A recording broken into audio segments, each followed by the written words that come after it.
So basically, I chose form for the rocks. Like I thought this was interesting grouping, right? Because it's got a couple things that are helping it out. Um, it's got interesting complexity at the base that goes into a little bit less complex like form changes in the top. So it has that 1, 2, 3 read. So and all that means is small, medium, large shapes and uh, in macro sense and in surfacing. You can tell that the roots are very micro detail as far as like large form. You got the overarching silhouette of the thing, and then you have these medium offshoots. But also inside that, each of those shapes have uh, the large overarching form, and then like those deep cuts that are in it. That's the medium, and then the actual surfacing is the small. So whenever you look for a reference, or even when you design stuff, go for that. Those small, medium, large should always be in your mind. That's why I chose that. And I'll probably make my rock kind of like this as far as like form goes, or I'll take the one rock and structure it to look like this. Maybe, I'll feel it out as I go. I like the circular nature of this, so that might be something I play with in the composition. Like maybe the instead of doing this thing on the right, I'll go this route. We'll see. I like this for the weathering and also like once again the way that the pox are in there. It's the small, medium, large thing. It could give me an opportunity to have a little bit more interest in surfacing. I like the color and the flow of this one and the material type, like how that's kind of shiny against the slightly matte finish down there. I like the contrast of the dark with the red. It's kind of cool. The same reason for this, right? It might be cool to do this palette. Let me see. And then this just is neat. I might use this actually as my rock texture um, over the whole thing, mixed with, you know, mixed with something like this. So, so that's that. So as you look at your reference, kind of keep that kind of stuff in mind. Um, Make sure that you're not, as we go, that you're not trying to mix in too many ideas at once. So it's really just pick like two and then make the thing and then move on from there. Um, because you can get in some sketchy ground if, for example, for yours, Crystal. They're kind of disparate. Yeah, yeah. So you may choose. Okay, I like the idea of the structure of this, right? The columns or whatever. Um, and you don't use this one because it goes against it too much, right? Um, or you like the spiral thing, so you're going to arrange the columns in a spiral, like, but you don't put the actual spiral on the column, you know. Yeah. So there's ways to play with it. Um, let's see for Vivian. You may want to um, find like a major form rock like reference. Sorry, let me go.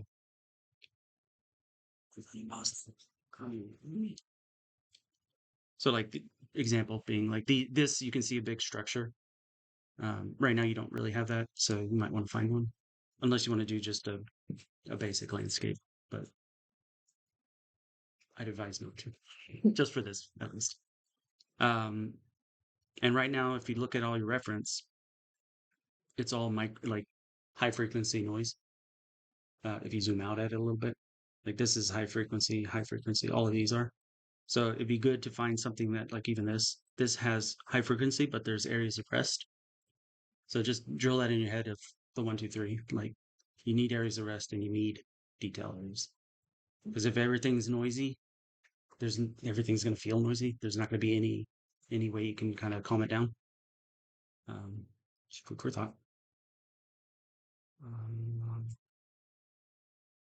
and for you, Sheridan, this should work. I like this ground. It's kind of cool. Look at the bright red against the the dirt, basically.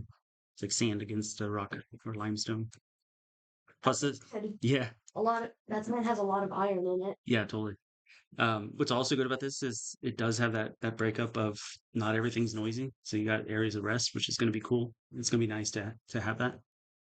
Um, I think same boat though. Find a rock structure that's maybe something a little more interesting, or a shape that you can kind of ping towards versus like a just a basic boulder. Um, I was thinking about that clip that I put in there. okay, let's see this one. Yeah, I see a lot of cliff sides like that Hmm. in Central Texas. Yeah, true. There's a limestone quarry not too far up the road, off the Southwest bypass. Yeah. That thing's pretty cool. See, there's areas where like the water has like eaten away into the rock face, and you get these like real scoops. It's kinda cool. For your rock, like you can do that. That's perfectly fine. You'll just do. Let's see if I can draw. Um, you'll make a shape that's kind of like that has some cutouts in it, and there'll be a section like this or something. Um, so you'll have to, and then you can kind of like mash it around until into a formation. So, so that's fine to go with that. I tried doing something like that. I ended up smoothing it and sculpting it into something different because I wasn't entirely sure what I was looking for. Mm-hmm. I'm sure these down as lesser ideas because those are more creatures in the area, right? Yeah, desert animals. The little landscape I have started here kind of looks scaly. Mm-hmm. Okay, so So you could use like a repeating pattern as a tertiary detail, like a mm, minor detail. That might be cool to play with. So basically, the idea is to let's not do terrestrial, like 100% terrestrial. Let's try to do something that's a little bit outside the box. okay. Yeah, so I missed that. that's okay. I didn't say it. um, I tend to miss things all the time, so I just okay, immediately assume I miss that's your it. default mode. Nice. Yeah, Ashley, these are great. Like all the reference here. Yeah. I know, right? I looked at it, I was like, some cabbage. That looks really interesting. I thought it's not a vegetable. Yeah. Well, what's cool about that is you could actually like you could think that the rock structure has formed in that way, so you can use that as like a those are like mineral veins or something, No, it looked kind of rocky in a sense. I was Mhm. like, oh, cool. Yeah, yeah. So that's a good way to mix reference, right?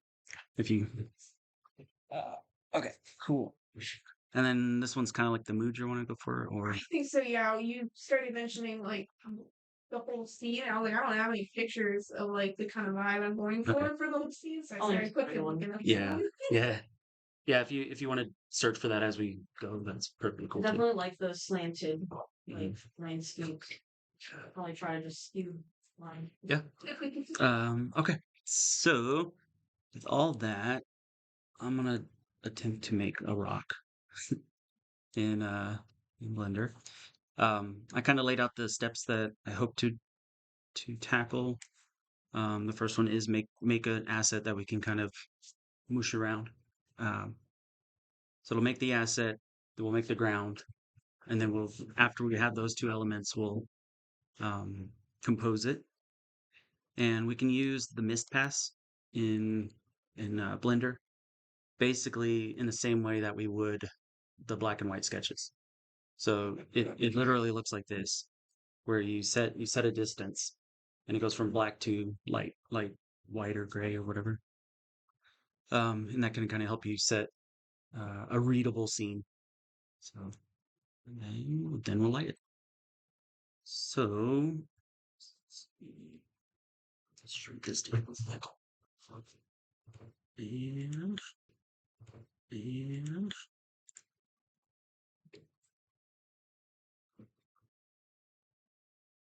and I'm just gonna start fudging stuff around. Oops, not that. Actually, no, that'll be later.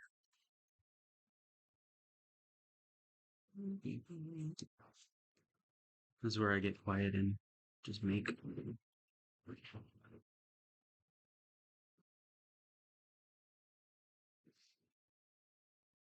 Is it doing the thing? It's not doing the thing. You turn the thing on. Cool. So we got that. We get this. This is just so I can see the scene better later. Let me hide this.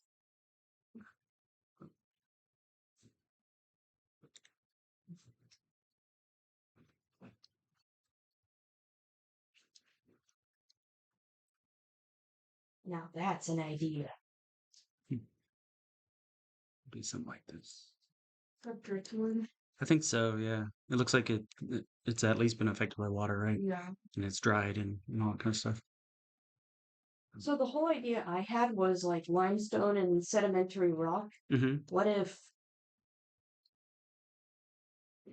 the rock was comprised of fossilized beetles? Cool. That's harsh. Yeah, try it. I mean, maybe that's what's in your texture, or you can use shapes of the beetle to create the rock shape, overall rock shape. Sorry, dude was looking at my car. Um, I've been having a lot of difficulty with sculpting. mm-hmm. I still don't entirely know the tools or how to adjust the strength or direction. Yeah. You got multi-res on there? Let's see. Multi-res, It's the modifier? Yeah, that's like the main one you have to like have. remesh. No, No, the no. wrench. The wrench. I have not been doing that. Right next to it.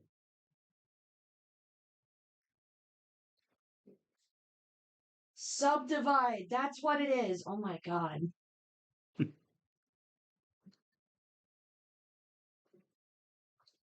So we got the I've basic been shape. hitting a different button thinking that's what it was.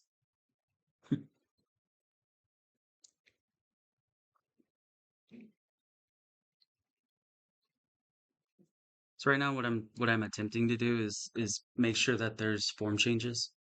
Um, I'm trying to do the small, medium, large thing in the big forms.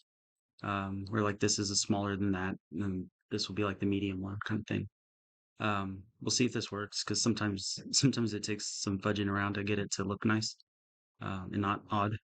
So, and at the end of mashing these shapes together, basically we'll combine it and do a remesh, which basically says you're one shape.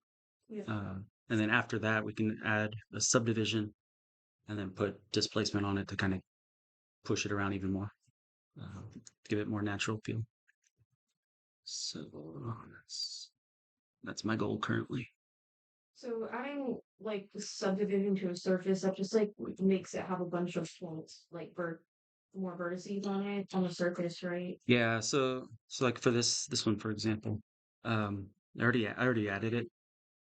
And I did a hotkey one, control 1 and control 2 give you 1 level or 2 levels of subdivision. But basically what it did is this is my base shape, right? It's a box. It has no roundness to it or anything. By adding that, it let's see, okay, I'll show it. It kind of shows it. It subdivides it and smooths it slightly. So like if I had literally a box in here, or a cube, and I ran that on it, it's going to round it out. And if I do another one, etc. See, it adds cuts to it. That's useful because you can kind of like stretch it and stuff and get some different forms out of it. Like this kind of thing,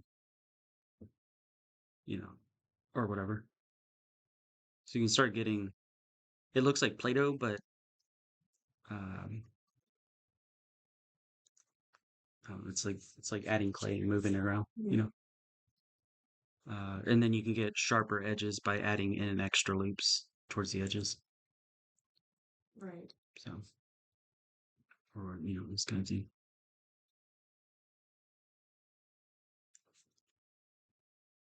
And that type of modeling, I believe, is called subdivision modeling or sub D modeling. So if you're ever on YouTube and want to search it, that's the name to search for. Um, let's see.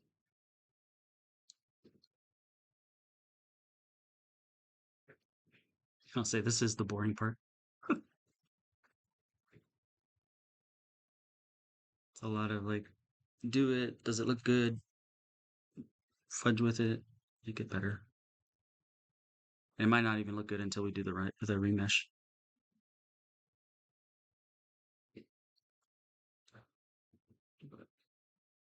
But currently, I'm just trying to get rid of that box shape um, while attempting to make one of these or one of these because that's the shape I want to go for.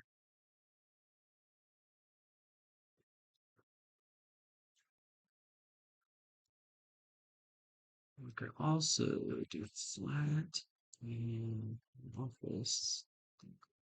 So it's probably not a good idea to just like start with cylinders to begin with. You can. because if it's No, you can't. So use whatever base shape that mimics what you're going for. So like if all my shapes were more rounded rock or whatever, I should start with either a cylinder and rotate it or a sphere and mush it. Um, yeah.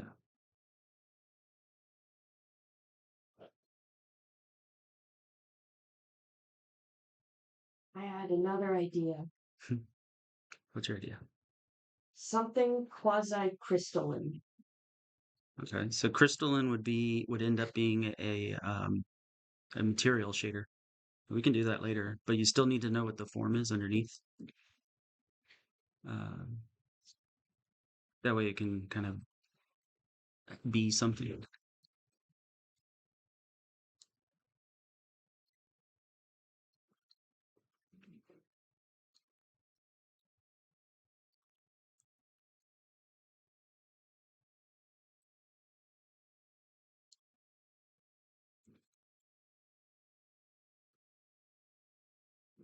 Maybe that's good enough.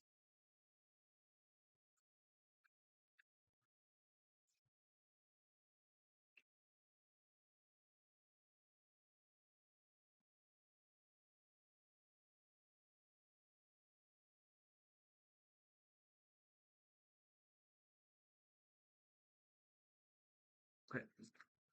I'm gonna use this as the base, I think.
I keep rotating around the model, and that's basically so that I can use every side to my advantage and have differences. It's like some sides might be kind of boring, so I rotate and start tweaking. Like this angle is kind of lame.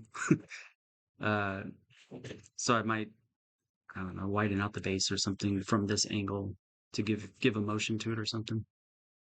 Um, that way it's not stale.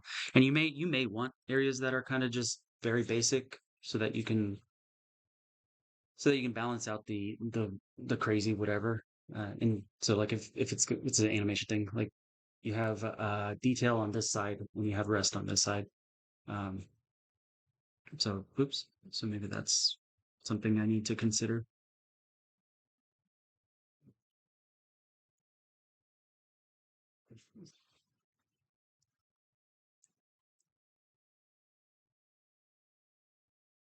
Too boxy.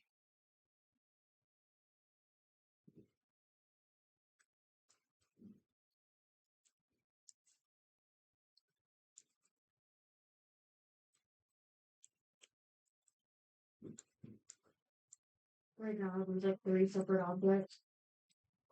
Yeah, basically everything that's, let's see, that's like 7 objects so far.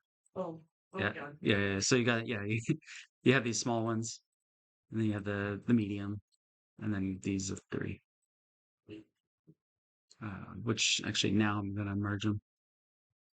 So after you get something that's kind of going the right direction, um, um,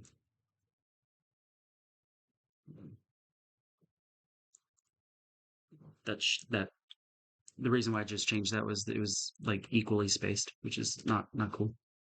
So move it down to a third.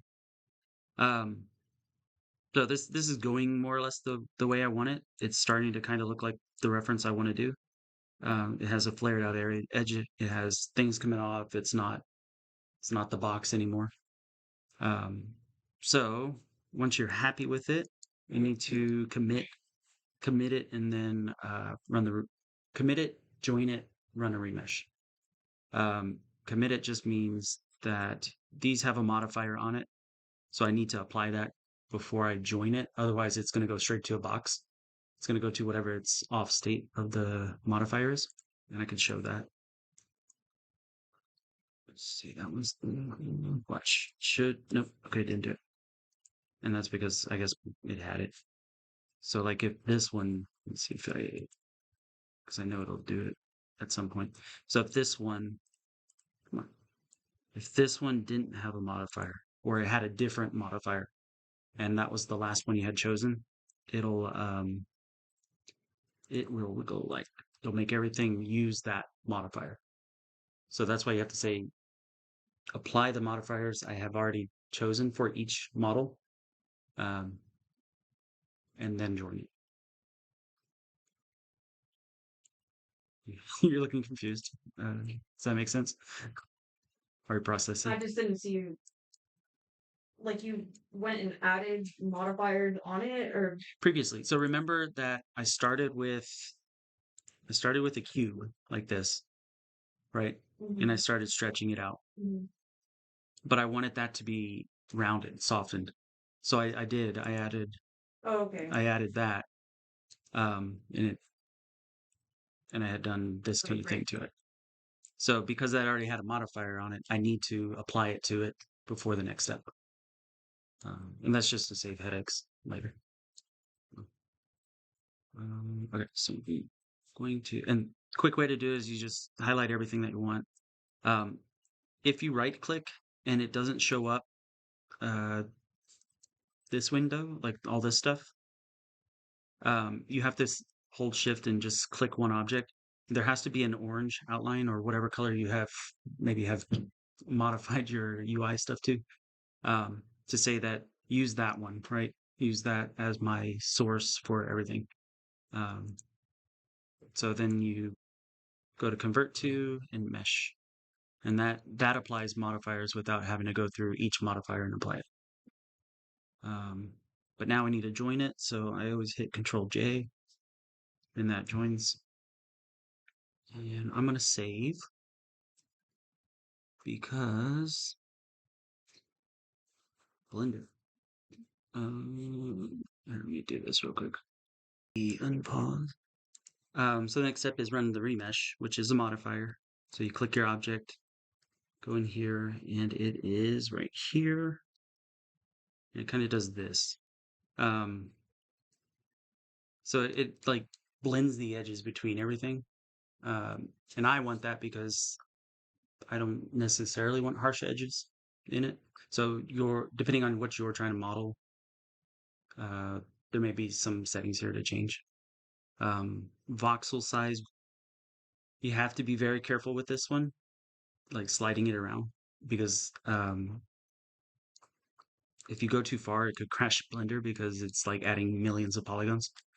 So I'm going to try to slide it without crashing. Okay, I'll go this. So you can kind of see, like if I go to the right, it's saying there's less polygons in this volume to attach to it, right? So it's like shrink wrapping it. Um, and maybe you want less, like maybe you don't want all of that stuff, and you want, maybe something like that looks cooler or something, right? Or is more what you're wanting. You can do that.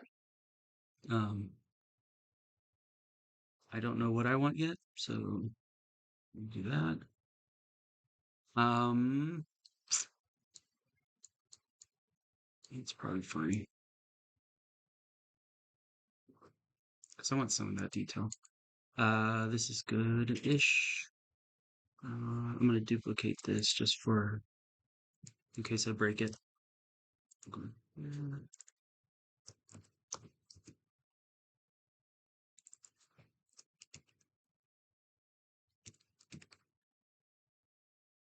Okay, so I'm gonna apply that, and then I'm gonna do the multi-res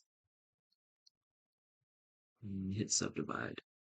This is where now you can sculpt on it. So you have to have the multi-res, um, and we'll see if it works today. And basically, the sculpting part also is if you want to do that. Um, I'm just gonna get rid of some weirdness in it with this, and then I'm gonna apply the displacement thing afterwards. Um, so that's why I'm in here. This is where you can make it look more like a rock, or start adding carving in or whatever, and like see, I want twists in it or whatever. Um, spend as much time here as you want, or not. Basically, this is where you'll be spending the most time. Um, is tweaking and modifying this shape.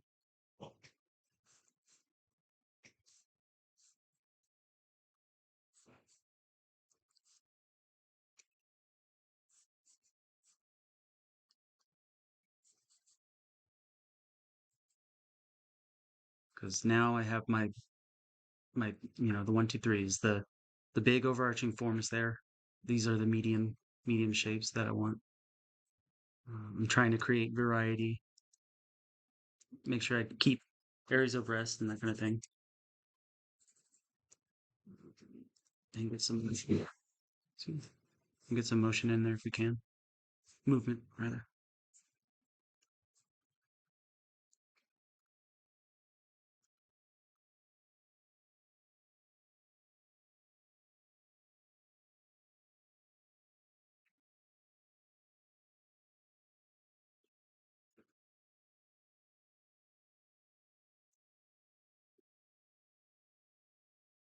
These are too boxy.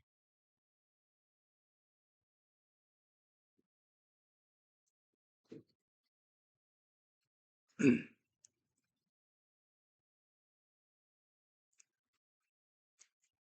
think at this point, if you want to start making your own rocks, you can. I think it's far enough along. While I fiddle with this, get at least to near this step, and ask questions as you go.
Right. I'm gonna say right now. I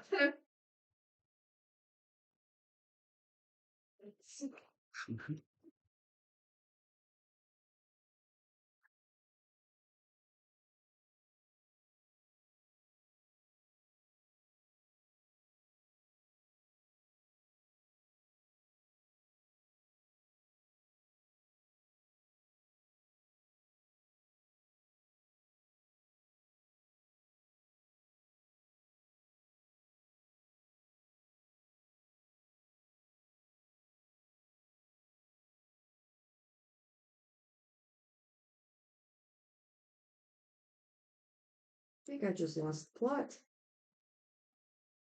What am I? Oh, that's right. That's what I'm trying to do.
Okay, so there it goes. And add a camera. So it's the same thing as adding anything else. You go to add and camera. It kind of plops it back at wherever the 3D cursor is or at 0, 0. Um, if you hit 0, it's going to go to whatever camera is active. I currently have, it's all good. I currently have 2 cameras in the scene, which is this one here and that one there. This one's the new one. If you have this open and you see these 2 green things, you can switch between the cameras by clicking them. So like right now, this one's selected. If I hit this camera, it'll go to the other one. So you can jump back and forth between your cameras that way. To move your camera without, jumping out of it, which is probably what kept happening. So you have to turn this one on, and it's camera to view. So if you click that, you can now move your camera to wherever you want. Oh, yeah. Where? How do I go? So that if you Sound don't have this effects. window here, it might be like this, where it's gone. There's a little arrow hiding right up here. You kind of just tap it and go to view, and it'll be right here in the middle under view lock. Oh, cool. Yeah, That'll be so neat. yeah. So that's how you make the camera move while you're in it. Um, there's a couple other cool things. If you're in the camera and you're moving around just fine. You can go into view and navigation, and there's some other cool stuff in here to play with. Walk navigation is kind of interesting. See if it actually does it.